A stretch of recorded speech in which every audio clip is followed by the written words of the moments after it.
At 10 p.m. on July 31st, 2018, a 36-year-old youth football coach approached the desk at the Wallsend police station. She had no criminal record and wasn't under investigation, yet she had come to volunteer a confession to a murder that had gone cold 14 years earlier. The victim was 19-year-old Scott Pritchard.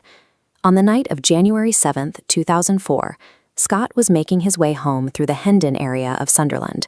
He was recovering from a broken foot, and his reliance on crutches meant he was physically incapable of running or defending himself. As he reached the rear of his home on Lindsay Close, an attacker was waiting in the shadows. Scott was struck repeatedly over the head with a blunt object, suffering massive skull fractures. A neighbor found him slumped by the gate shortly after 7 p.m., his crutches still pinned under his arms. Detectives immediately noted several anomalies. His wallet and phone were untouched, ruling out a robbery.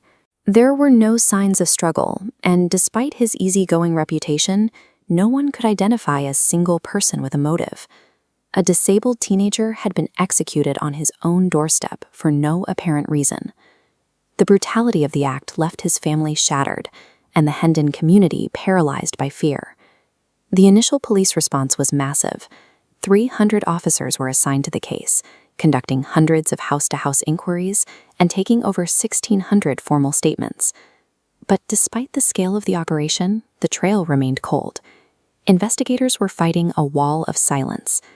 In the tight-knit streets of Hendon, police suspected that multiple people knew exactly what had happened to Scott, but a local culture of non-cooperation was actively shielding the killer. 1 year later, the investigation took a controversial turn. Lacking any physical evidence, police arrested Scott's own father, Robert Stacey. They theorized that a falling out on the telephone had driven him to kill his son in a fit of rage. While mourning his son, Robert was charged with murder and sent to Durham prison. He spent 16 weeks in pretrial incarceration, often locked in a cell for 23 hours a day for a crime he knew he didn't commit. The case eventually reached the Newcastle Crown Court, but it fell apart almost instantly. Prosecutors admitted there was no forensic evidence and no witness testimony to support the theory, and the charges were formally dropped. Robert returned home, but the community had already convicted him in their minds. He was targeted with public abuse and death threats. A boulder smashed his window. With threats to burn his house, he was forced into exile from his hometown. The silence of the community protected the real killer, while weaponizing the legal system to destroy the life of a grieving father. While Robert Stacey's life was in ruins, Karen Tunmore was living 15 miles away in Killingworth.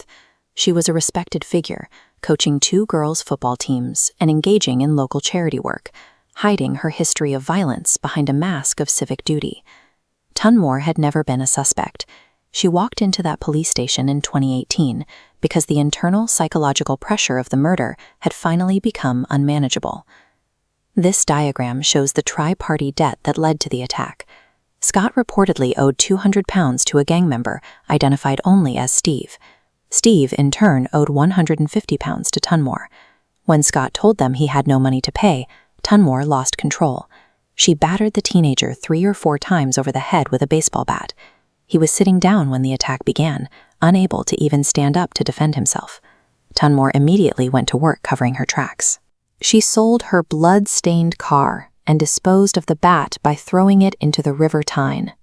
A 19-year-old was killed, and a father's life was ruined, all over a debt of £200.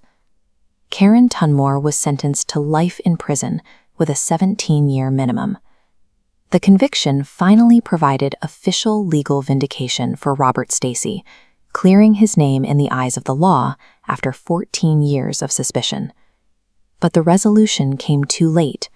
Just 3 days after Tunmore was sentenced, Robert Stacey died of a heart attack at 66 years old. He had survived just long enough to see his name cleared. Despite the conviction, one shadow remains. Tunmore did not act alone.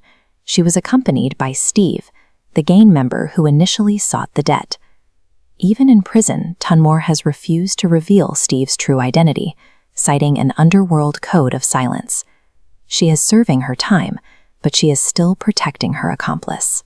The physical killer is behind bars, but that same local code of silence continues to protect an accomplice who remains hiding in plain sight.